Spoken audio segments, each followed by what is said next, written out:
Good evening, everyone, and welcome to another edition of the Empathic Designer podcast.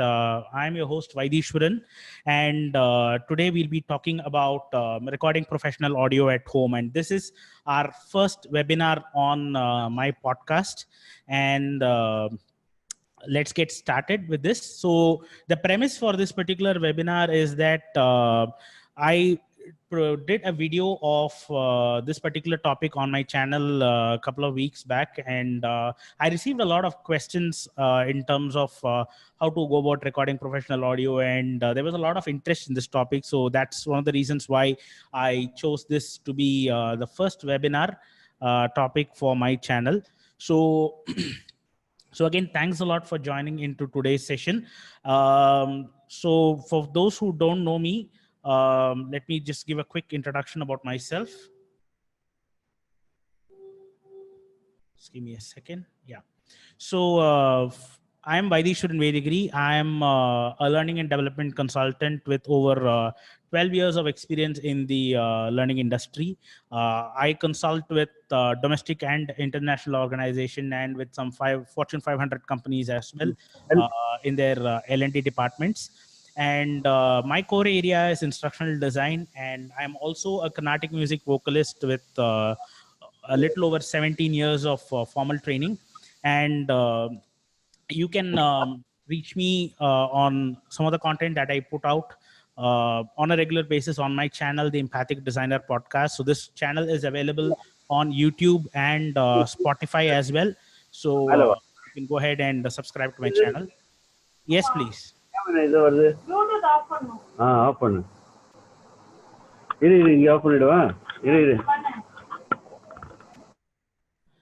think, Vaidi, you have to tell everybody to unmute. They have to mute. When they want to talk, they can speak with unmuting it. Yes, I'll do that. Just give me a second. I'm just muting everyone. A second. Yeah. Yeah. I think we're there. Okay. So let me continue further with the topic. So thank you, Subirji. Like you said, I have put everyone on mute. So we just go through a quick set of housekeeping rules. So I have put everyone on mute. So if you want to raise a question, or if you would like to talk to me, you can unmute yourself and talk, and probably then go back into mute. And of course, we will definitely have some time at the end for Q&A, where you can unmute yourself and ask me questions. So I'm sure everyone is familiar with Zoom by now. We've been doing Zoom for quite some time. So for those who are new to Zoom, this is the user interface of Zoom. So you can also post questions on the chat window by by selecting the chat window option, and the chat window appears to the right of the screen over here. And this webinar also has closed captions enabled. So if you want to follow my session with closed captions, you can definitely do that. And of course, you have the option of muting and unmuting yourself. So the controls are available at the bottom of your screen. So this is the overview of the Zoom window, and you can also see the list of participants to the right of your screen. So without further ado, let's go into today's topic. So why professional audio? So basically, when it comes to creating professional audio at home, the core intention is to create real high quality training materials and audio tracks. So I have quite a good number of trainers today. I have some musicians today on in the audience. So I'm sure in this lockdown period, you are interested in creating a lot of content, and we do see a lot of content online. But when it comes to creating a professional quality content, it really stands out compared to the rest of the group. So that is basically the objective of this particular webinar, to help you create professional quality audio. And with this knowledge, you can go ahead and start your own podcast. You can do vlogging or video logging. And for those who are interested in teaching online and creating trainings online, you can definitely do that as well. And basically, when you produce assets, or when you produce your pieces with professional quality audio, it really makes you feel good about yourself, makes you feel good about the kind of work that you're doing, and it'll make you to really push the boundaries and go further on, which is really why we are all here for. So this is basically why we are aspiring to go have professional quality audio to be recorded at home. And that brings me to today's agenda. So we'll be looking at the basics of digital audio recording. So we are going to be talking about sound, how sound really works, how sound travels in our digital world today. We'll be looking at some of the components, like we'll be talking about microphones, we'll be talking about audio interfaces, sound recorders for those who are interested in making capturing your sound in a portable manner. And we'll also be talking about some basics of digital audio workstations and some of the common mistakes that we tend to do when we record audio at home, and how we can really go ahead and avoid those to make those really good quality audio. So let's get started. So in order to understand professional quality audio, you should start by understanding sound. So in today's world, sound exists in three domains. One is acoustic, the other is analog, and the third is digital. So acoustic sound is nothing but the sound that you are able to hear, the sound that I'm producing, the sound that comes out of my mouth is acoustic sound.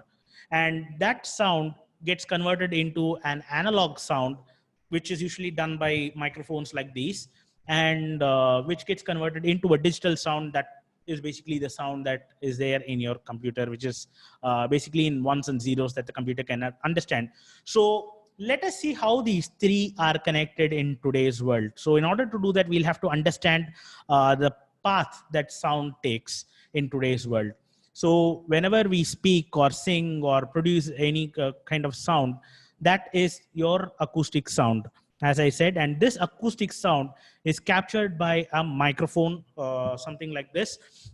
And the role of the microphone is basically to convert this acoustic sound into an analog signal. So this analog signal, however, cannot be read by computers today. An analog signal will definitely work for speakers, but for a computer to capture the sound, an analog signal will not do. We will have to convert that into a digital signal that the computer can understand. So in order to do that, we have a device called an audio interface. So an audio interface looks something like this, one that I'm using right now. And this audio interface converts the analog signal into a digital signal that gets fed into your computer, and you can go ahead and do all the magic you want with the digital audio workstations in your computer to enhance the sound and make magic with your sound. So once you've done all that, you need to share what you've done. So in order to do that, all you'll have to do is convert this digital signal back into an analog signal and relay this signal to speakers or your headphones. And these speakers convert your analog signal into an acoustic signal, back to an acoustic signal, which you can hear. So this is the path that the sound takes. And it is really important to understand each of the components in this path so that you're really able to produce that professional quality audio at home. So we will start with the microphones. So any questions so far?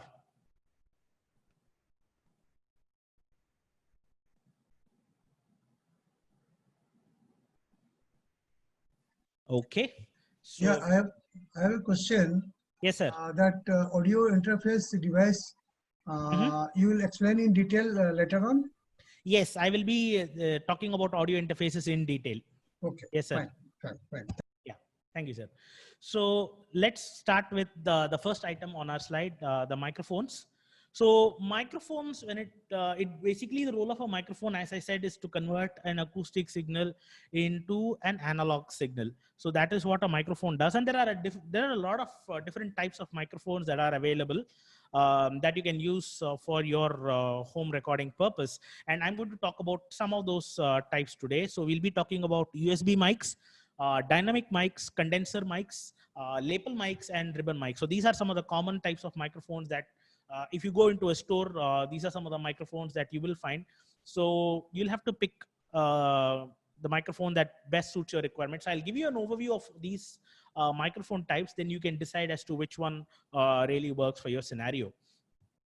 So a USB microphone is a very simple microphone. It's a plug and play device. So this microphone is built in such a way that I was talking about how a microphone converts acoustic signals into an analog signal.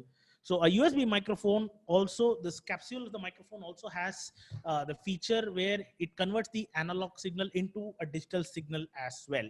So this is like a full package. So this microphone is directly connected to the computer through a USB port. It's a very simple setup. It's usually a plug and play device. You just have to plug this microphone into your USB device, and the system automatically picks it up and you're ready to go. It is cost effective. Definitely it's cost effective. And you have popular brands like Audio Technica and Rode making microphones like these. I would recommend these microphones if you are going to be using this for conducting meetings like these, Zoom meetings like these, or if you want to do recording in terms of when you want to speak.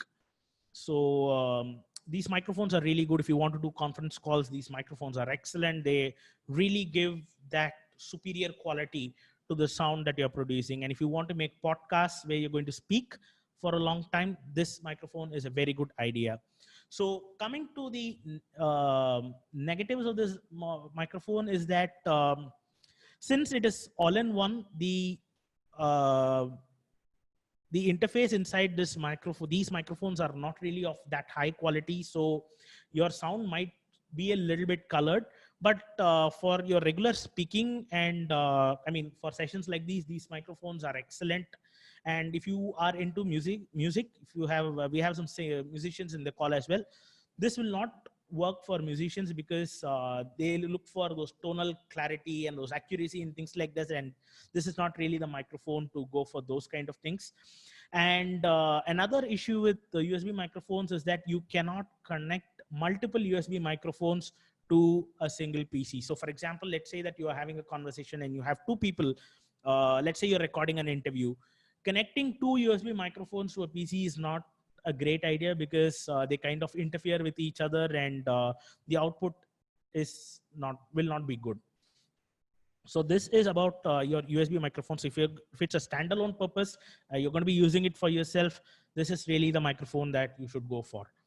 The next type is your dynamic microphones, and it is one of the best choices that you can make for non-studio environment. So the microphone that I'm using right now over here, so this is a dynamic microphone. So it's a Sennheiser E835, and it connects through an XLR cable. It connects through an XLR cable like this, and these microphones convert only your analog signal into an acoustic signal into an analog signal.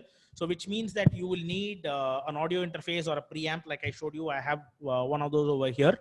And you have brands like Shure and Sennheiser, which make some great quality dynamic mics. The advantage with these mics is that it can be used in non-studio environments because they do a great job in cutting out those external noises and sounds. And also they have this clarity in them, and they have this color that they add to your sound, which makes it sound quite vibrant and exciting. So you will find these microphones in typically wherever, if you have a speaking engagement or if you are a musician and you go to concerts, you will find microphones like these. So these are your dynamic microphones. And the flip side with dynamic microphones is it doesn't give that accurate sound of your voice. It will not sound exactly like how you hear your voice. It'll be slightly different. But these are very robust microphones. They're very rugged, and they have a very long life. I mean, you can carry them around, and you can kind of they can take a lot of attack on them. So that's the thing about your dynamic microphones. The next type is your condenser microphones, and these are sensitive microphones. They have what is called a diaphragm inside. So this structure you see, that yellow structure you see inside the microphone, that's called your diaphragm. And a lot of people use this for home recording, but you traditionally find these microphones in studio environments. These microphones offer amazing audio quality. They have very high fidelity. They are very sensitive microphones. And but the flip side is that they're very sensitive, so they're going to pick up a lot of background noise as well. So you need to make sure that you have a nice little space with less audio and background noise or any interference to use microphones like these. And again, like dynamic microphones, they connect through an XLR cable, but the difference here is that they require additional power. So these microphones do not require any additional power. You just have to connect it to the interface and it will work, whereas your condenser microphones will require additional power, and that is called as a 48V or a phantom power. So our modern interfaces have this facility to enable 48V or this phantom power. So I will talk about this when we come to the audio interface part. And some popular brands are AKG, Rode, and Neumann. So they make some amazing condenser microphones that we can use. So the next type are your lapel microphones. So lapel microphones are again a type of condenser microphones. It's just that you'll have to pin it to your collar. So it's also called a collar mic. It works similar to a condenser microphone, except that the diaphragm in these microphones are really small. So they are small diaphragm mics. And the thing about these particular mics is that the advantage is that they're very portable, and a lot of YouTubers use this mic. It's extremely easy, it is non-intrusive, and it captures some great quality audio. But again, like other condenser mics, it also picks a lot of background noise. And if you are a person who moves a lot and kind of emote a lot when you do your performance, it's going to capture those rustles that happen with your clothing. So you need to be very careful when you use lapel mics for these purposes. And you have companies like Boya and Rode that make some very good lapel mics that you can use for home recording. And the next type is your ribbon microphone. And these are very sensitive, and these are one of the oldest forms of microphones. So you would have seen these microphones in all your ancient recordings in the 1920s, 1930s. These are very popular microphones, and they're very, very sensitive. So instead of a diaphragm, they have a corrugated aluminum sheet, which is extremely thin. And this thin ribbon vibrates, and that produces an electric current, which is read by your device. And it produces a very warm and vintage sound. So ribbon mics are, some people prefer ribbon mics, whereas some people hate ribbon mics. So there are two schools of thought to that. So depending on whatever you prefer, you can go with that. And you have brands like Royer, Cloud, Rode, and MXL that make some very good ribbon microphones. So those are some of the types of microphones. So the next thing that I'm going to talk about is how to really talk into a microphone. So let's take this mic, for example. So we need to know where exactly we need to stand and where exactly we need to talk into the microphone in order to get the best quality. So how do you talk into a microphone like this, or a microphone like this, or a microphone like this? It is definitely going to be different. So each microphone is built with its own set of characteristics that, in the way they capture audio. So that is known as the polar pattern of a microphone. So when you are going out and purchasing a microphone, make sure that you check the polar pattern and make sure whether it really aligns with what you want. So there are a lot of different types of polar patterns, and we're going to be looking at some of those today. And I'll be showing you how the polar pattern works. So the first pattern is called an omnidirectional pattern. So let me just pull out my mic. So an omnidirectional pattern is when the mic is able to capture sound from all around it. So if the microphone is like this, it is able to capture sound from all around. So so the sound, it's going to sound more or less the same whether I talk into the microphone like this or like this, right? So this is an omnidirectional microphone. The microphone that I'm using right now is called a cardioid microphone. It has a cardioid polar pattern. So it's a heart-shaped pattern. So that's why it's called cardioid. So what this does is it has, it's able to capture sound in the front and towards the sides, but it rejects the sounds that come from behind. So this is called a cardioid pattern. So as you can see, you're able to hear me very well. But if I talk like this, So you're not able to hear me well if I talk from the other side of the microphone. This is called a cardioid pattern. There are variants in this cardioid pattern.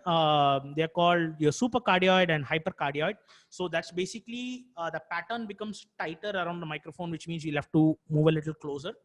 And there is also a little bit of pickup that happens from the rear of the microphone with supercardioid and hypercardioid mics. The other mic is type is your bidirectional microphone. So this is also known as the figure of 8 pattern. This figure of 8 pattern is typically seen in ribbon microphones, where it takes audio from the front and the rear of the microphone, and all other sounds around the microphone are cut off.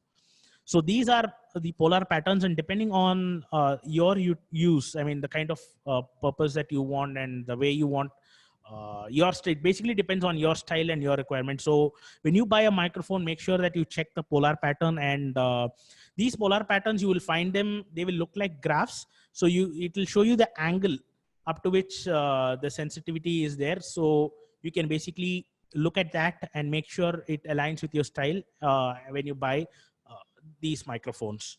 So that's about your polar patterns. Just give me a second. Just put this back.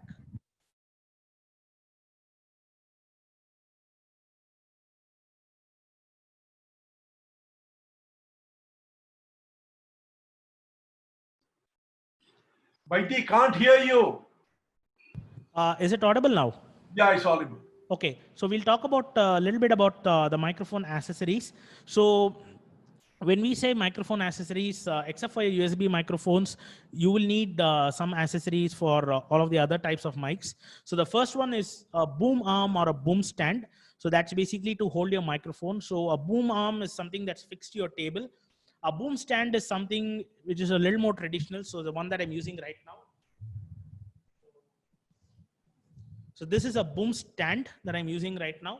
And of course, you will need XLR cables, the cables that run from my mic to my audio interface over here. If you're using condenser microphones or microphones that are kind of sensitive, you will also need a shock mount. This is your shock mount over here. So a shock mount basically helps in absorbing some of the vibrations that happen when you are probably putting stuff on your table or when you're moving things when you're talking. So all those vibrations are absorbed by your shock mount. You also have, you will also need a windscreen or a pop filter. So basically a windscreen or a pop filter plays a very important role in making sure that your microphone doesn't pick up the extra wind that comes from you when you're talking, and especially when you're using plosives like pa, ta, and shs. I mean, those kind of sounds. So what happens is, if you don't have a filter, these will register as very sharp sounds, and they are extremely unpleasant to hear. So right now in my microphone, I'm using this one over here. So this is my actual microphone. So I have a wind filter over here. So this does a very good job in capturing all of that extra wind, make sure that they don't hit my microphone, and also make sure that all my plosive sounds are getting cut off. So let me just put this back. Yeah. And another important component is your studio monitor. I think I just left it on my other table. I'll just show it to you. Just give me a second.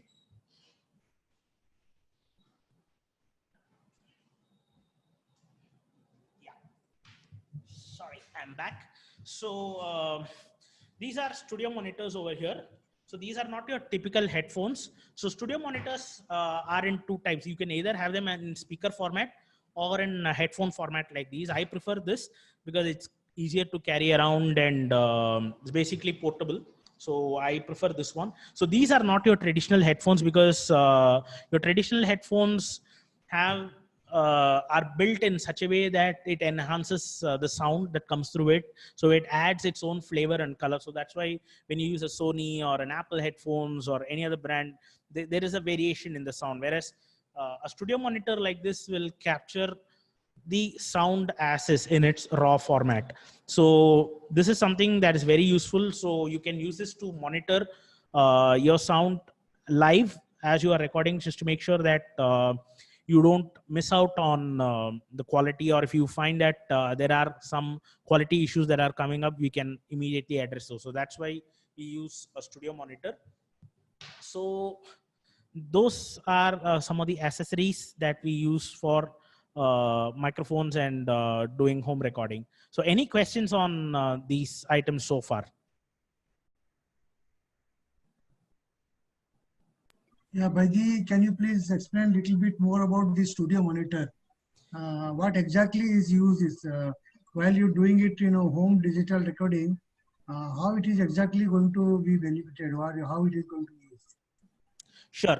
So a studio monitor is going to help you monitor your recording live, right? So as you talk into your microphone and as your system is recording, before it sends a copy, as it sends a copy of your recording to the computer, it will also send a copy of whatever you're talking to this particular headset. And this headset doesn't have any coloration, which means that it doesn't add any boosts or any enhancements or anything like that. So you will hear the raw sound in this.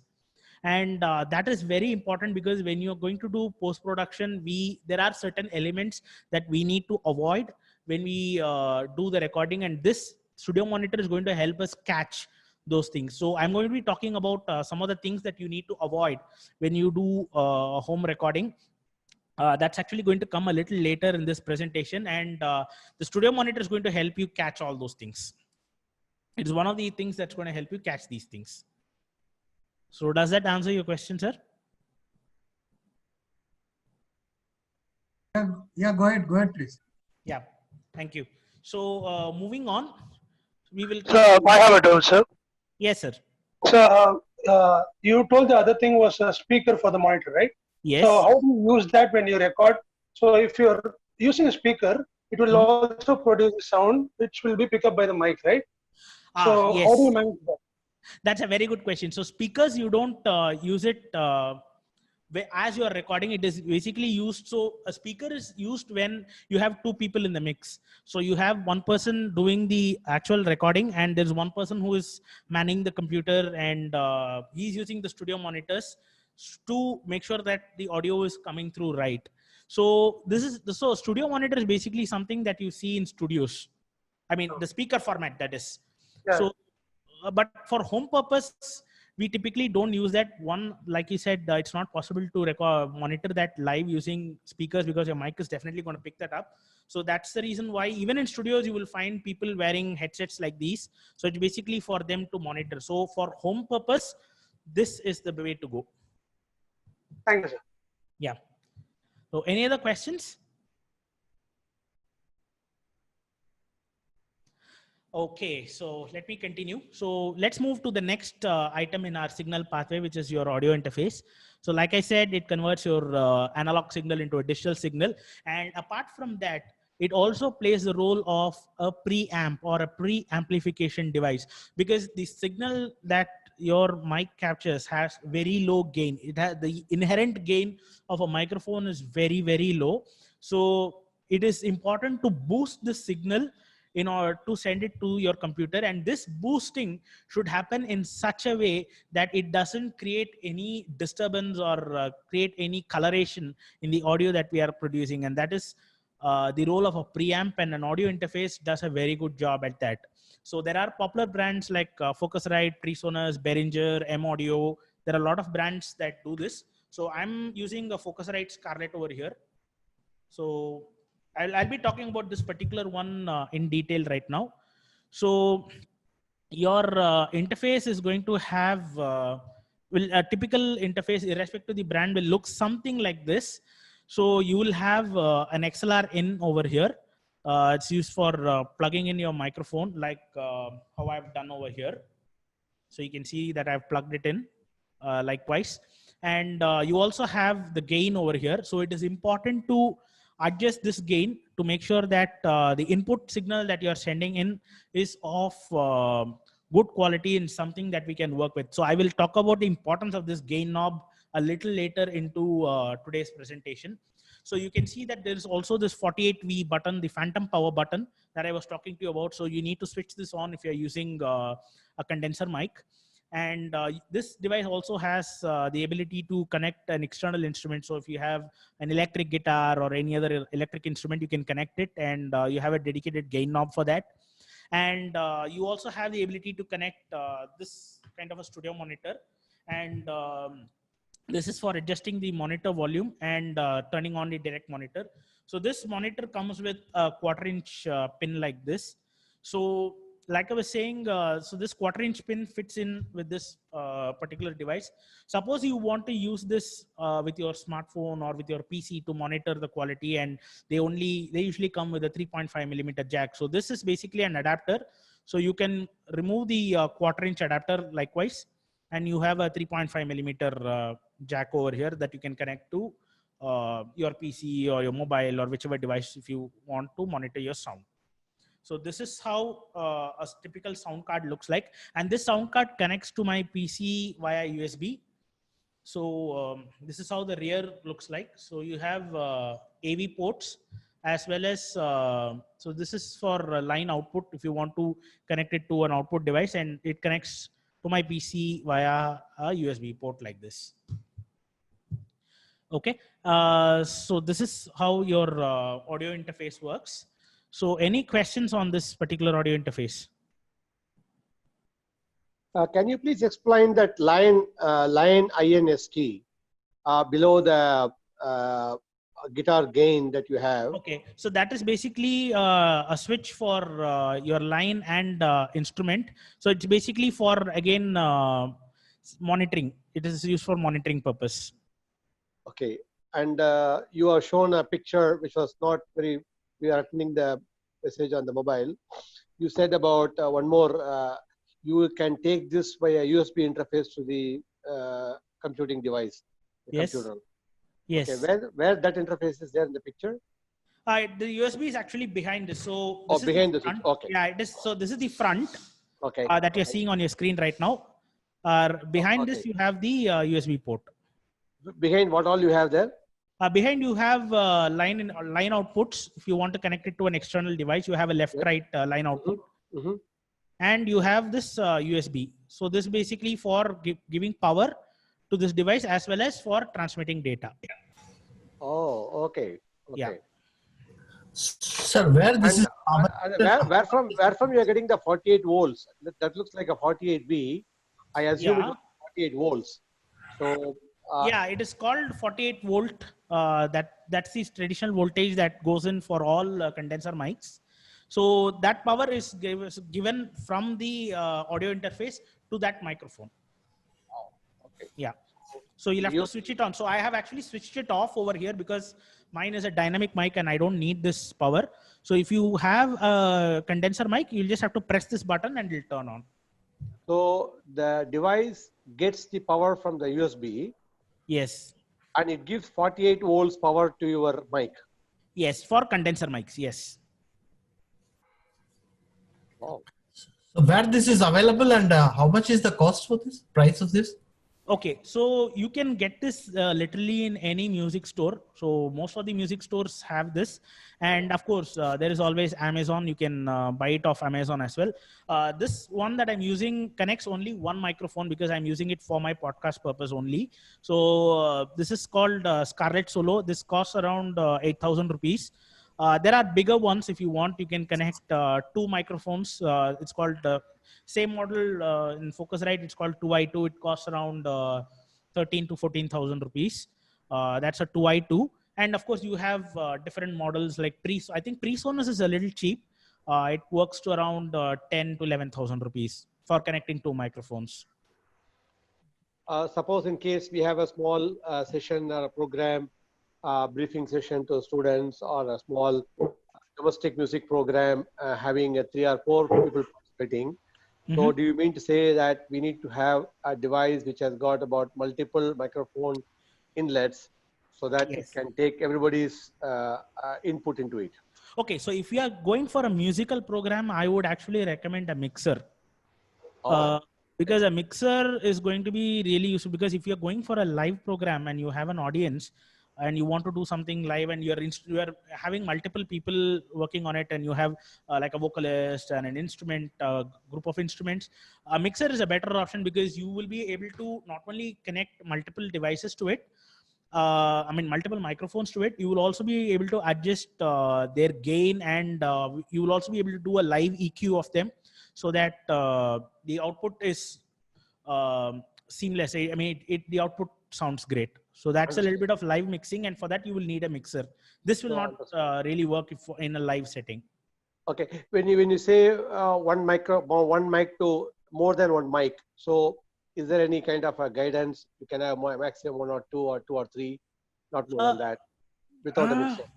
Yes. So if you are asking about the choice of a mixer, you can go with mixers that connect up to 4 devices.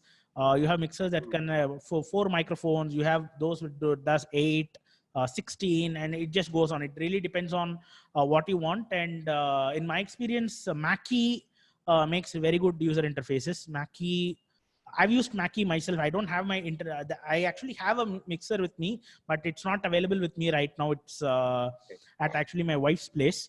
So that mixer you can definitely use if you're connecting multiple devices, especially for a musical concert.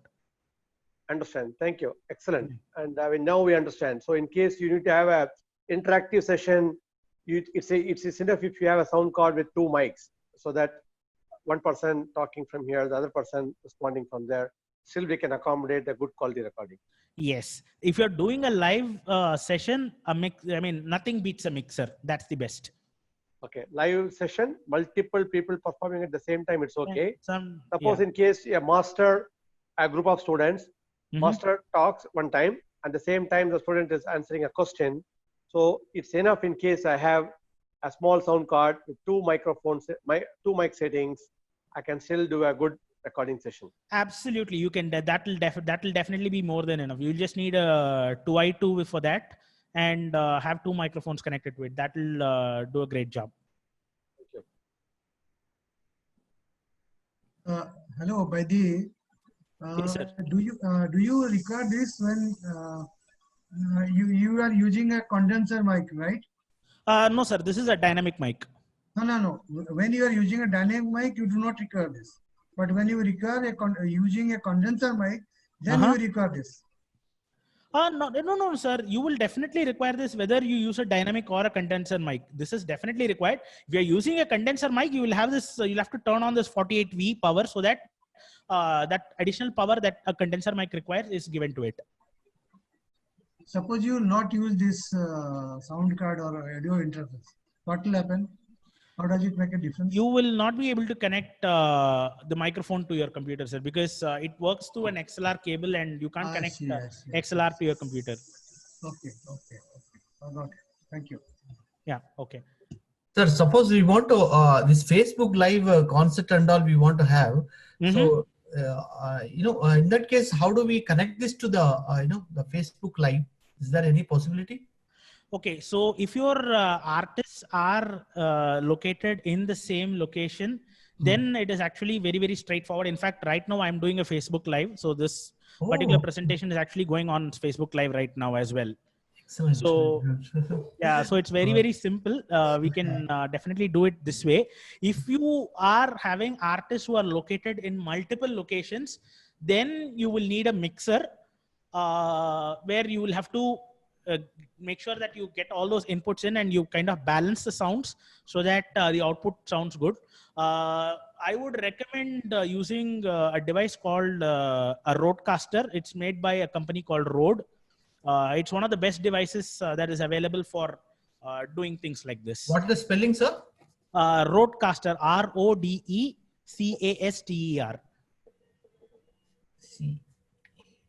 Okay.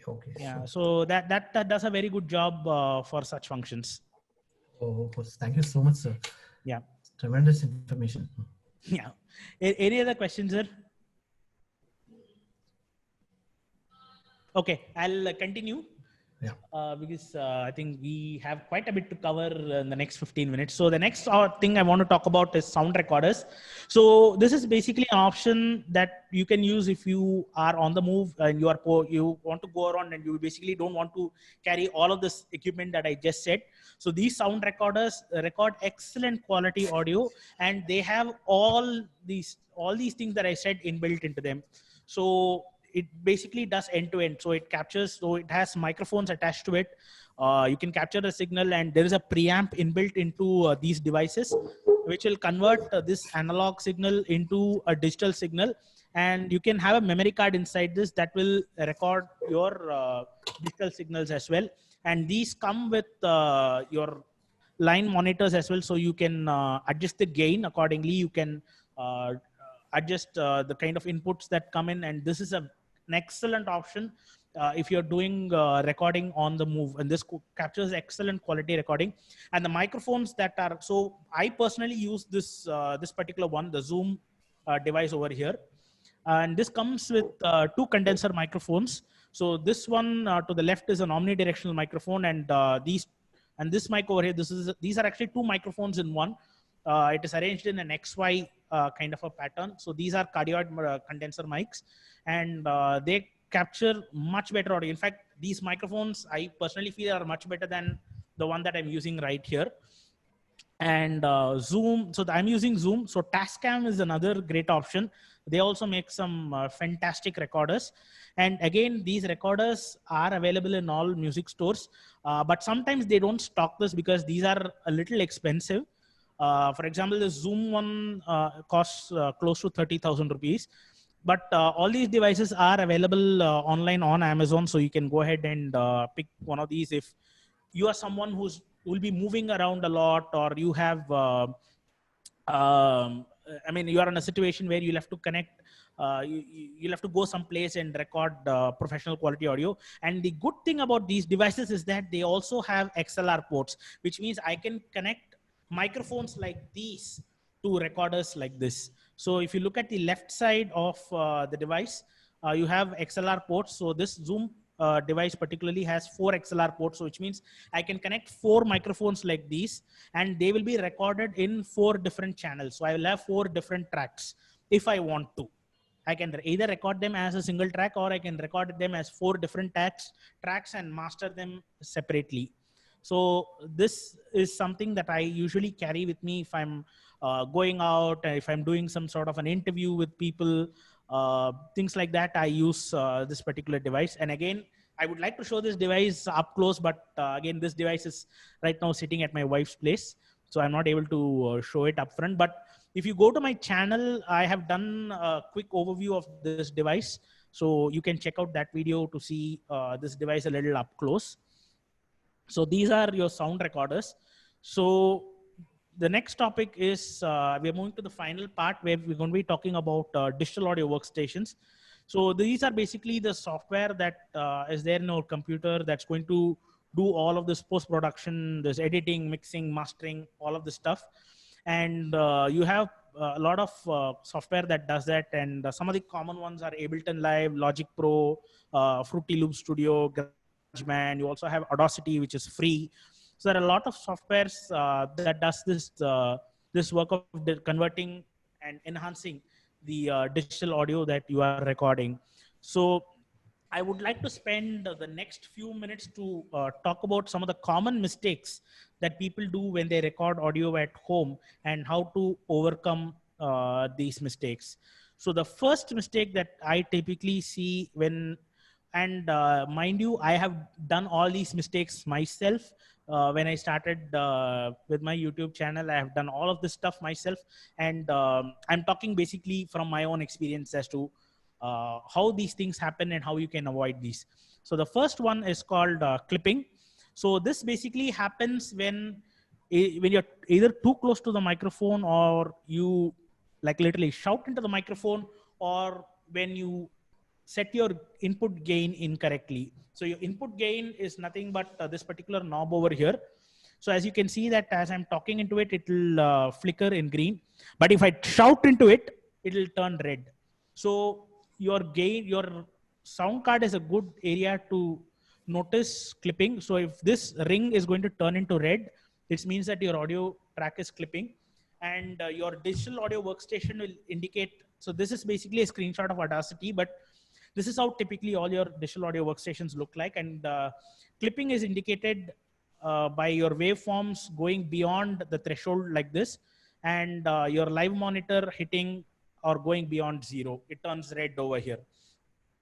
So in order to, so this is clipping, and the problem with clipping is if it goes beyond a certain frequency, when it goes beyond a certain level, it is going to automatically cut off that sound. So so your audio track will sound horrendous. It will have all these puck, puck, puck, puck, puck, puck, puck kind of cuts, and there is no way you can retrieve a clipped audio clip. It is gone forever. You'll have to re-record it, or you'll have to live with it. So this is clipping. And the best way to avoid it is to make sure that you set your gains and you do your audio check properly to make sure that your gain levels are good. So for example, if you see on your screen right now, on the top, I would have highlighted the live monitor, and you can see that it has crossed 0. It is in red. So the best setting that you can probably have when you're doing a sound check is to make sure that your monitor doesn't exceed -12 over there, -12 to -10. That is a kind of a good spot to hit, because it gives you a headroom so that even if you unintentionally speak loud or sing loud, that headroom is going to take care of that. So that actually brings me to my next topic here, this fluctuating volume. So this basically happens when you are like speaking into, you're speaking to an audience, or when you're singing, when you're recording your songs home.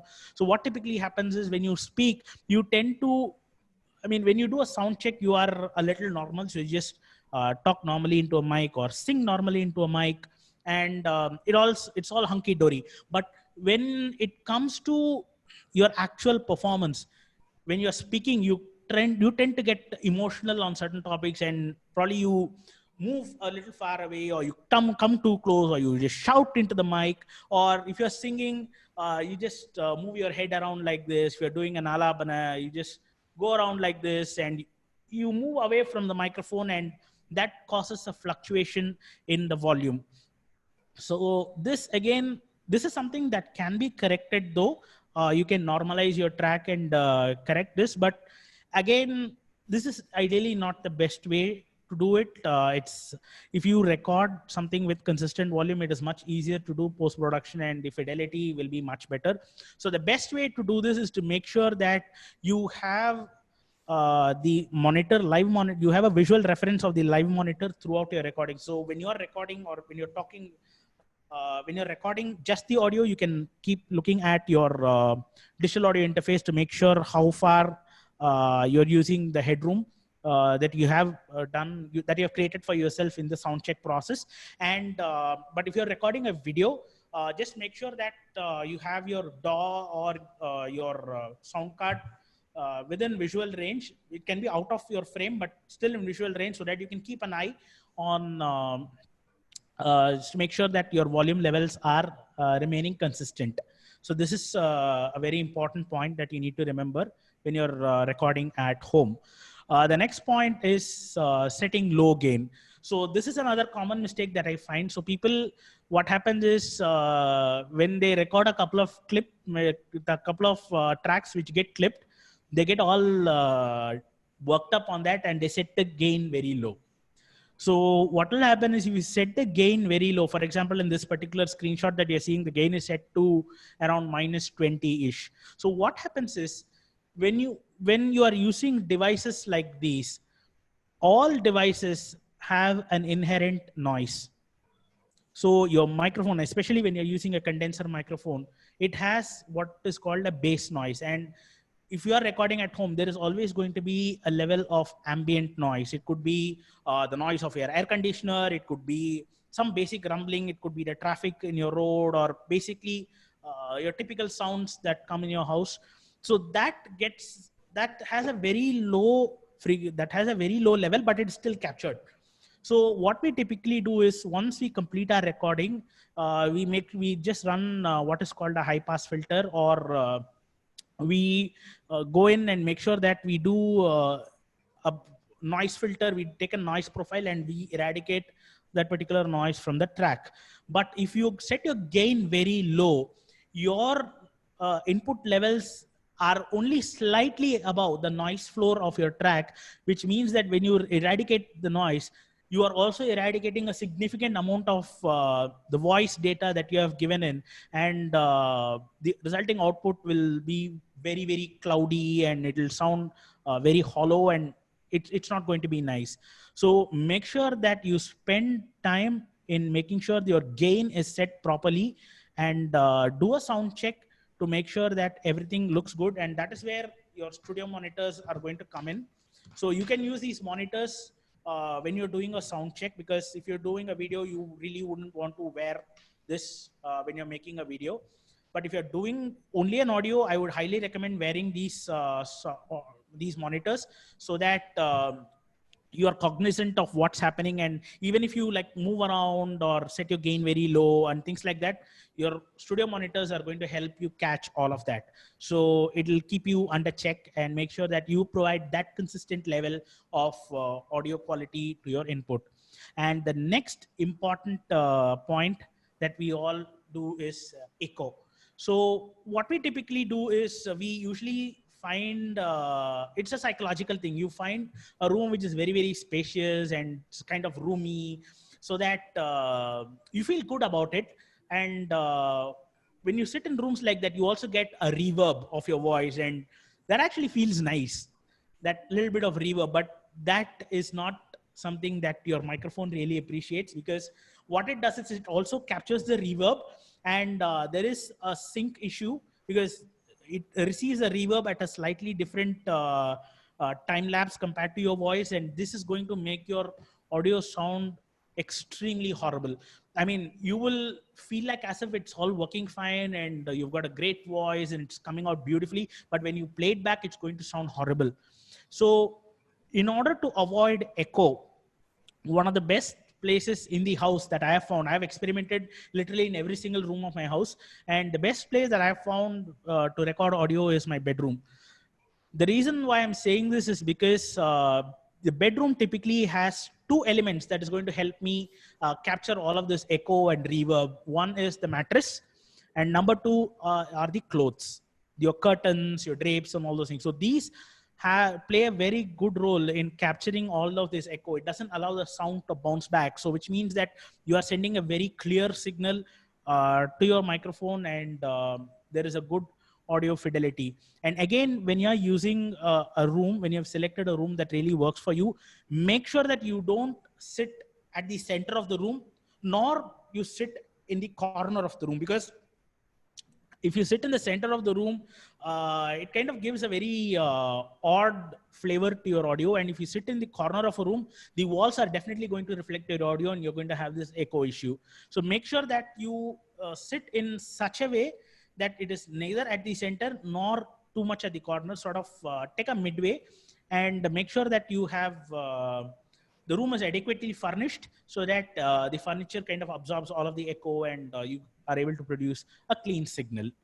So those are some of the common mistakes that we do with recording audio at home. And if you ensure that you take these steps, you'll be able to produce some amazing quality audio at home. It has worked for me, and I'm sure it will definitely work for you. So that actually brings me to the end of my presentation, and I would like to open the floor. I think we have another 15 minutes left. So I want to make sure that we have adequate time for all of you to ask questions, and I'd love to answer those.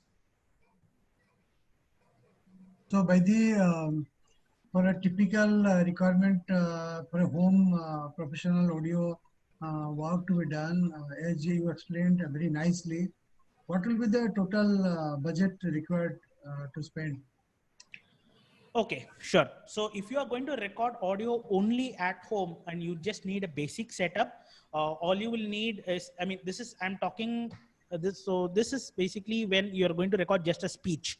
So Subir sir, I know you are a trainer. So for you, you will require a microphone like this. For starting, if you want to just start and produce good quality audio, this microphone is a good place to start. You can go with a dynamic microphone. They cost anywhere between 6,000 to 8,000 rupees, or it may go up to 8,500, 9,000 rupees depending on the microphone you want. So this is a dynamic microphone, and I think this should do a good job. If you're looking to invest in a condenser microphone, that will be a little more expensive. Condenser microphones, the good ones, typically start around 15 to 18,000 rupees, and it goes up to, it runs into lakhs actually. But this is kind of a good place to start. And this is how I started my podcast. I've been using this gear for a little more than a year now, and I'm actually happy with this. So this particular mic that I have cost around 5,500 rupees. This is a Sennheiser E835. I have an XLR cable that you will definitely need. So this cable costs around 500 rupees. And the boom stand I have over here, this is actually a heavy duty boom stand. This costed me around 1,800 rupees, but there are cheaper options that are available as well. If you're going for a boom arm, it'll cost you, if you want a good boom arm, it'll cost you anywhere between 4,000 to 5,000 rupees. And this audio interface, like I said, it costs around 8,500 to 9,000 rupees. I guess. And if you want to go for a monitor like this particular monitor is from Audio Technica. This costed me around 7,000 rupees. So for a home setup, this is the maximum, this is the minimum that you will need, and you can do a very good job with this. I actually have a recorder because I do a lot of traveling, and since I am a learning designer and I do a lot of interviews and stuff, I travel a lot. So I carry that particular recorder with me. Can you please tell me again? Pardon, sir? Can you please tell me the charge of your monitor? Yeah, this costs around 7,000 rupees. Okay. This is from a company called Audio Technica. You can see the name over here. Okay. Sir, can we say that, suppose in case you want to take a recording of one person or two people in a home environment, okay, and you have got all that what you said, assuming it's a 2 mic setup with the audio interface that you mentioned. Can you also make sure that the other people in the house are able to listen at the same time you do the recording, or you should not be using any other speaker in that place when you are recording this? I typically don't use speaker because again, it really depends on how you want to do it. Because if you are interested in ensuring that you want people from your home to listen in as well when you are recording, I would suggest studio monitors, but they should be placed in a different room so that it doesn't interfere with your microphone. But ideally, I would suggest doing these recordings solo so that it is much more, you will get a much more cleaner output that way. When you say the studio monitor, we should keep it in the other room when the people can listen, or that can be a speaker? That can actually be speakers, because if it is just going to be a casual listener, then speakers will definitely do. Studio monitor is only to make sure that the person, I mean, the audio fidelity is maintained. And also if it is going to be a sound engineer, they will need studio monitors. If it is just people who just want to listen in, regular speakers will definitely do. Okay. Thank you, sir. Yeah. So, sir, yeah. So I have a question. Yes. So when you're going out to buy some microphones or Zoom recorders, anything for the fact, what do you look up to when you're buying a new one? Okay, so microphones, I believe in testing my microphones when I buy them. I just want to make sure. So the only thing that I literally look for is how my voice sounds in that microphone, and whether I really like the sound that comes, and whether it really aligns with my voice, because each of these mics have different characteristics. And especially if you're going for a dynamic mic, different dynamic mics have different qualities. For example, this particular one, the E835, has a more vibrant sound to it. If you're going for microphones from Shure, like an SM58, they have a much more flatter tone. So it really depends on your individual choice. as to how you like your sound to come from. And I would definitely recommend that you test your microphone by yourself before you go ahead and make that purchase. Thank you. And there is an add-on to it. So when you're recording, instead of doing a line-in recording, if you're recording, for example, of a fusion concert, so how do you get the levels in your recorder? Is there any prerequisites for setting the levels, or do you just use the gain to just adjust it? Okay, so if you are doing live mixing, it is not just about gain. You will first, like I said, you will need a mixer, and you will also have to EQ it. So you'll have to adjust the equalizer for the different channels that come in. So for example, you'll have to adjust the bass, treble, and things like that, just to make sure that your EQ is all set. And it also depends on the kind of instruments that we're talking about in this fusion. And it also depends on the nature of the vocalist who's going to come in. So we'll have to make sure that we align all of that. Thank you. Yeah. Any other questions for me? So Vaidhi, Subir again. I Yes, think sir. it is something like 25 to 30,000 minimum. That will be the requirement, right? Yes, 25 to 30 is a good budget to start with. Yes, sir. This will help for podcast and then making any training programs for everything that will suffice. Yes, definitely. It'll definitely have a very good impact. But if you want to start small, suppose if you're not very keen on investing so much money, especially if you are podcasting, I'm not talking about musicians over here. If it is just for podcasting and you just want to talk and you want to get a feel for this podcasting experience, I would recommend starting with a USB microphone. You have microphones that cost around 6,500 to 7,000 rupees. You get some very good microphones.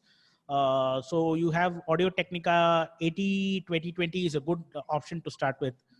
So it's a USB microphone, and it's a very good microphone. It's a good starting place if you are interested in making podcasts and if you are interested in making training programs. See, the thing about USB microphones is, I'm not saying that USB mics are bad and that you should stay away from that. It's just that it's definitely much better than your inbuilt microphones in your PC and your headphones that come with your phone, but it is definitely not as good as your XLR mics that we have here. Okay, so USB microphone, can you please tell me again some names, some brands? Okay, USB mics, you can go for Audio Technica, or you can go for Rode. These two make good microphones, or you can also go for Blue. I'll just put these names in the chat window, sir. Just give me a second. Okay. So that's much more easy for everyone. Let me just open the chat window. Where is my chat window?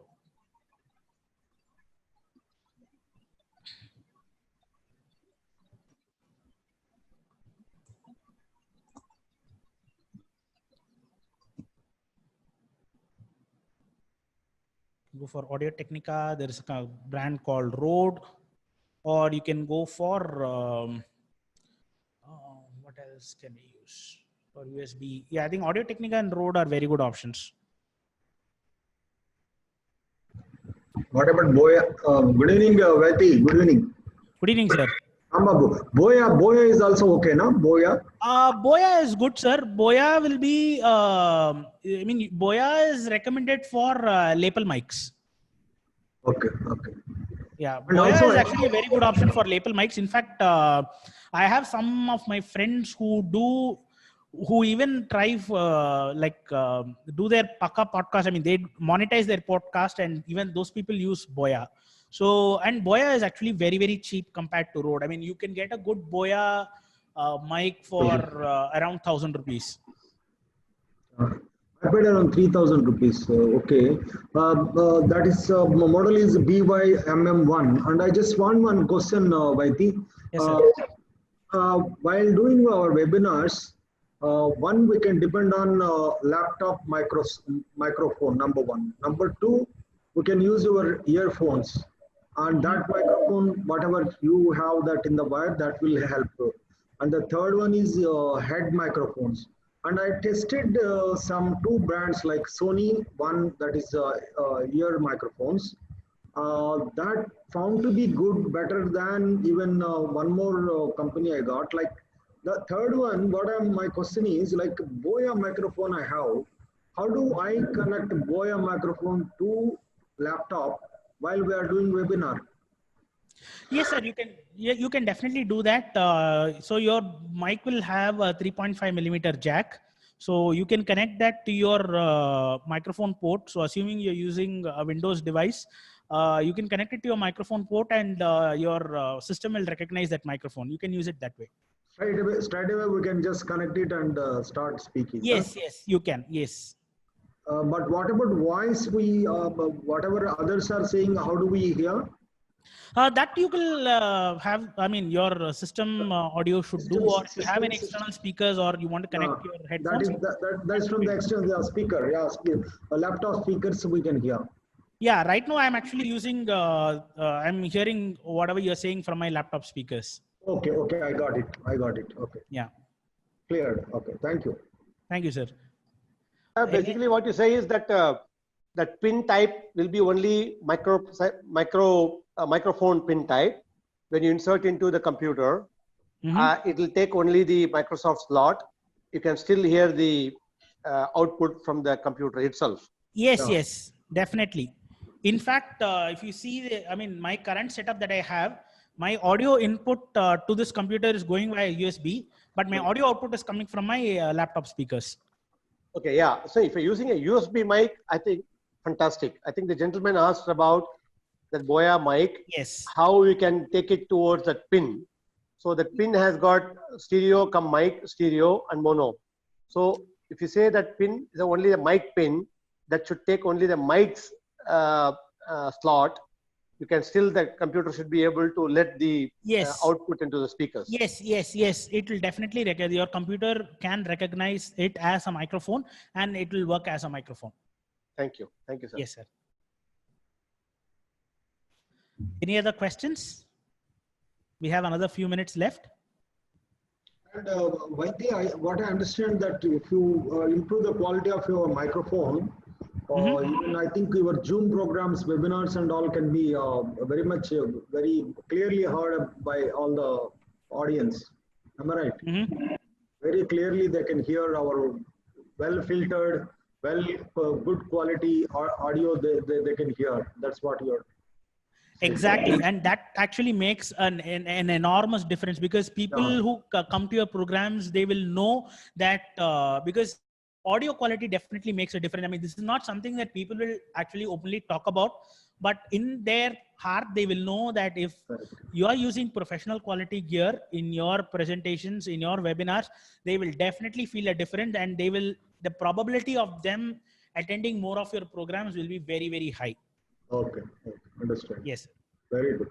And not only that, when you do the recorded session, when you want to play back and load, and when someone listens later on, and I think there's going to be an enormous difference. The clarity, the noise levels have been reduced, the surroundings noises are not there. It's going to be when you record and play, when you run a couple of sessions, those who are not participated or something like that, especially a student class or a distributed audience, when they hear it next time, it's not an ordinary computer microphone or headset that you use. When you use an excellent gear, it's going to have a digital quality, and then when you keep playing that again after some time, you'll feel the real thing that okay, someone has taken pain and to do that, and it'll show you as if that you are live. Absolutely, sir. Because when we use this gear, not only the recording part, but even when you want to do post-production, you will have a much more usable file to do post-production. So it's actually it's like polishing gold. It's only going to be brighter. Thank you. I think it's very helpful. Vaidya, I think you have to take one more session some other day to cover this post-production also. Absolutely, sir. I will definitely do that, because this post-production is actually a very favorite topic of mine. And I'm actually I'm actually in the process of doing a lot of learning myself in post-production. I play around a lot with that, and I also compose a little bit of music. So I play a lot with post-production. It's one of my favorite topics. I'll definitely do that.